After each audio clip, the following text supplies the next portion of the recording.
Hola, gracias. Igual estaba pensando mientras veía el video de la Asociación Chilena de Seguridad que decía, en el caso poco probable que ocurra un accidente, para mí que ese señor no sabe que vivimos en pleno cinturón de fuego del Pacífico, o sea, Chile con mucha suerte es un lugar apto para la vida, así que yo creo que sería importante reconfigurar ese video, pero bueno, buenos días a todos, a todas, quiero agradecerle a la Fundación, a la Maca por esta invitación y por animarme a hacer algo a lo que yo no estoy muy acostumbrado a hacer, bueno, menos a esta hora con este público. Así que espero que sean lo más condescendiente posible conmigo.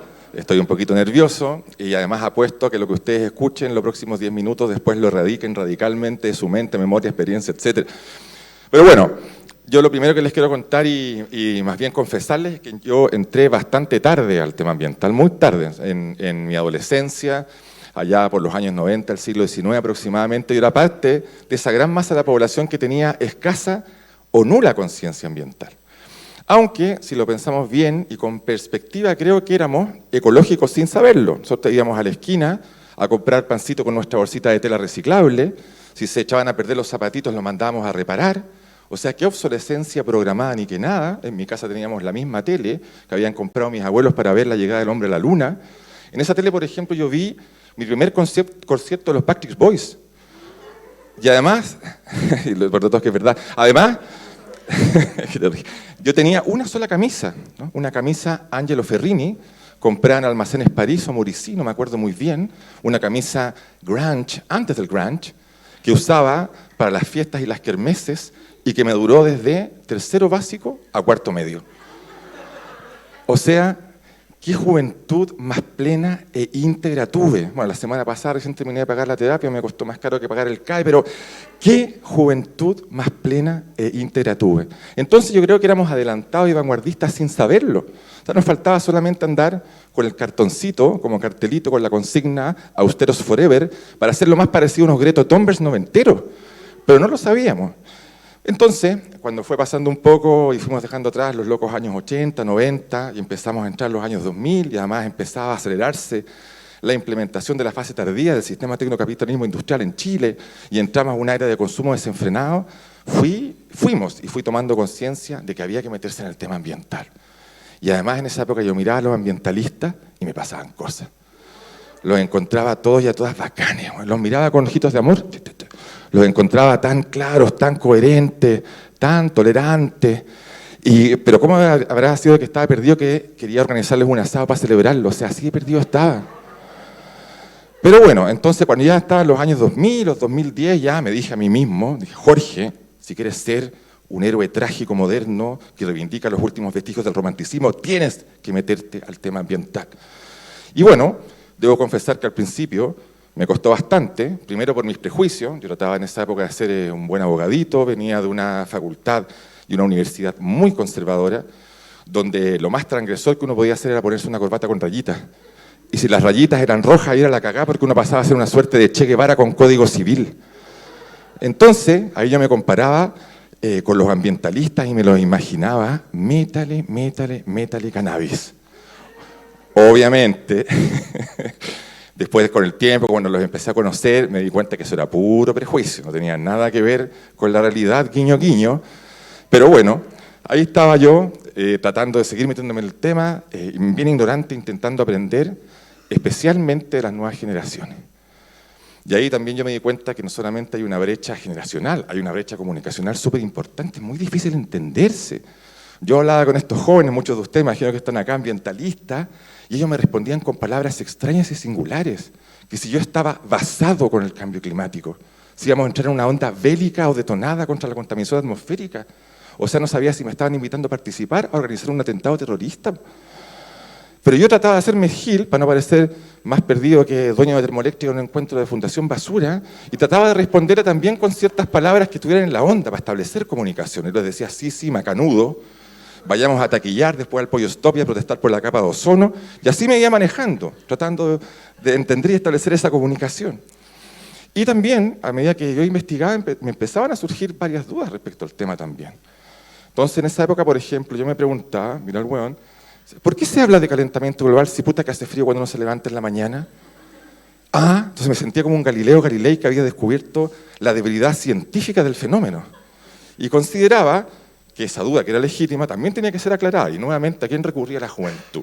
Porque como dicen, ¿no es cierto?, las nuevas generaciones son otra cosa, vienen con otro chip, así como si fueran computadores. Y fui a esclarecer, la mayoría de estas cosas han pasado, así eso. Y fui a tratar de esclarecer esa duda nuevamente con la juventud, a una asamblea ambientalista donde habían jóvenes y jóvenes activistas más, porque pensaba que esa duda era seria, tenía evidencia empírica, había ahí método científico, ¿no?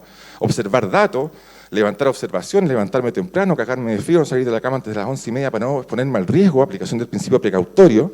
Y voy entonces a esa asamblea y veo que había una joven que tenía una polera que decía agua fiestas, así que me acerqué a ella y le pregunto, disculpa, ¿tú estás metida en el tema ambiental? Ahí me miró como, ¿qué le pasa a este huevón? Ante esa primera pregunta.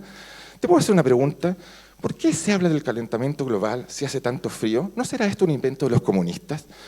Y ahí ella me miró como quien mira al creativo de la franja del rechazo y me dice,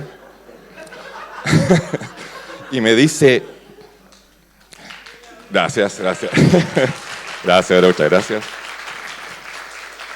Y ahí va y me dice, ¿acaso no sabes lo que significa la variabilidad natural del sistema climático de la Tierra? ¿No sabes lo que denota el concepto de temperatura media de la superficie terrestre? ¿No entiendes las implicancias que hay entre las diferencias del trópico y las zonas septentrionales del globo? ¿Y para qué vamos a entrar el tema del transporte de calor que hacen las grandes masas las grandes masas oceánicas? Imbécil. 8 años tenía la niña. Me dejó completamente perplejo, angustiadísimo. Entonces, otro de los jóvenes que estaba ahí pasando, que andaba con una polera que decía No Future, Science is not negotiable, TJ Fridays, todo junto, me dijo, compadre, yo dije, bien, tono joven, coloquial, si usted quiere aprender más, y además le va a servir para relajarse, porque me notó muy angustiado, léase el informe del IPCC. Y si es el informe del 1,5, mucho mejor. CTM. Sé que no puedo decir mucho garabato, porque están las autoridades académicas acá, pero CTM. Me leí la cuestión, por el resumen tenía 5 páginas, y aparecía la palabra desastre 8.000 veces, la palabra irreversible 65.500, la frase vende todo y migra a zonas montañosas y agrestes 8.000, y la palabra antrópico 5.500, que no sabía lo que significaba, pero me sonaba muy grave, sobre todo por su frase final. Y entonces ahí de nuevo me volví a interpretar y dije, ya, esto tiene que ser serio, ¿no? Lo ambiental no es una moda, no es una cuestión para hacer videitos de Instagram, para hacerse el lindorfo. Tiene que haber una transformación grande en mí. Pero también mi problema, y también lo confieso con mucha vergüenza, es que mi punto de partida para este cambio era muy espantoso. Mi línea de base, si lo queremos llevar al lenguaje del CIA, era como el orto. O sea, hasta Donald Trump tenía conductas más sostenibles que yo. Pero bueno, no me amilané y partí por mi baño. Porque ustedes saben que uno después de los 40, además de ponerse medio hueón, se pone vanidoso. Entonces empecé a ver las cosas que tenía en mi baño.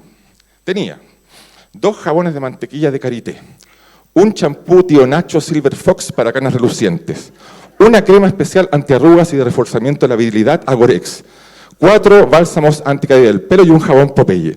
O sea, entre el plástico y químico que había en mi baño tenía más huella de carbono que Arabia Saudita. Entonces, tenía que hacer algo, atiné, me metí a YouTube, vi un video de la Maca, donde enseñaba a hacer tu propio jabón, champú, exfoliante, aislante térmico con un poquito de plasticina y 2 gotitas de limón. Después, eso también es verdad, después me puse a ver el tema del uso del agua.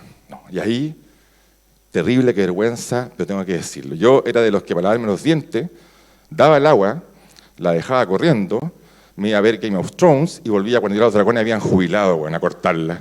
O sea, era un criminal, con todas sus letras. Me metía a la ducha, es un humor muy de la edad de nosotros, parece.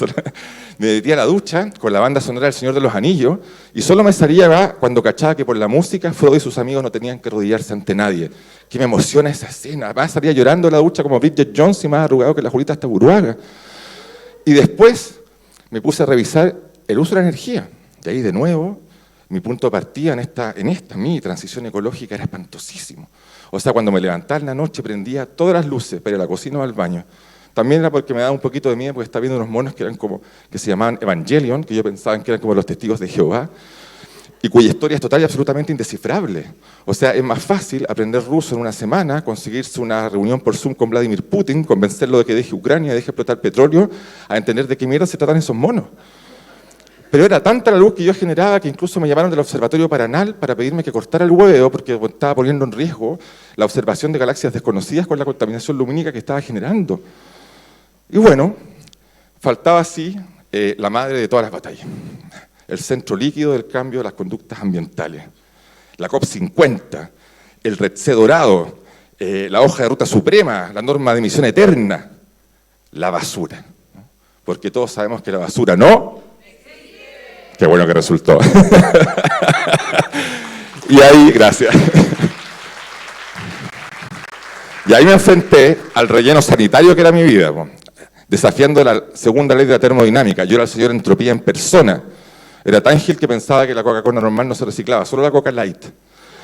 Metía baterías de plomo, vencía los puntos limpios, era una ecocida con todas sus letras, pero me fui enrilando a poquito, así que agarré unas botellitas vacías que ya tenía, unos castorcitos de uno que otro de libre que había pedido, y me fui caminando al punto limpio que me queda más cerca de mi casa. Yo iba un poco lleno de hitter, caminando bien orgulloso, me imaginaba que la gente me miraba y decía, ahí va quien va a salvar el planeta. Y llegaba al punto limpio y estaba el señor y yo le decía con voz bien grave, señor, vengo a reciclar, así con voz como del Rey León para que se escuchara la redonda, y me dice, ¿usted trae PET, polipropileno, polietileno de alta o baja densidad, o trae PVC o poliestireno? Usted sabe que esos dos últimos materiales son muy difíciles de reciclar. Me cagó, pues tuve que seguir caminando porque no entendí ni lo que me preguntó. Pero bueno, fui aprendiendo, arrimando, y ahí sí que entré a la fundación, ahí me cambió la vida, ¿no? Si antes tenía 2 gomeros de plástico, hoy día tengo un huerto orgánico, 2 santuarios de la naturaleza y un comité socioambiental en mi living. Si antes compraba agüita mineral con gas envasada en botellas de plástico radiactivo, hoy día uso esos trajes tipo Doom que reciclan el agua de mi cuerpo. Si antes, yo esta cosa me la imagino, si antes usaba el Uber hasta ir a la esquina a comprar pan con queso, ahora camino más que los zombies de Walking Dead. Entonces, y para ir terminando, volviendo al principio, ya me di cuenta que uno haciendo poco puede hacer mucho. Pero también me doy cuenta que ese cuento de que todos somos igualmente responsables es un mal cuento. Porque no van a decir que ustedes van a tener la misma responsabilidad en esta cagadita que hay hoy día, que un tejano dueño de una petrolera, que puede ser protagonista de esa serie de HBO Succession. No, ellos son malos, malos, malos. Y nosotros podemos, o yo puedo ser medio gil, medio hueón, medio perdido, pero malo no soy, ni malo ustedes no son. Así que muchas gracias y que tengan un muy buen encuentro.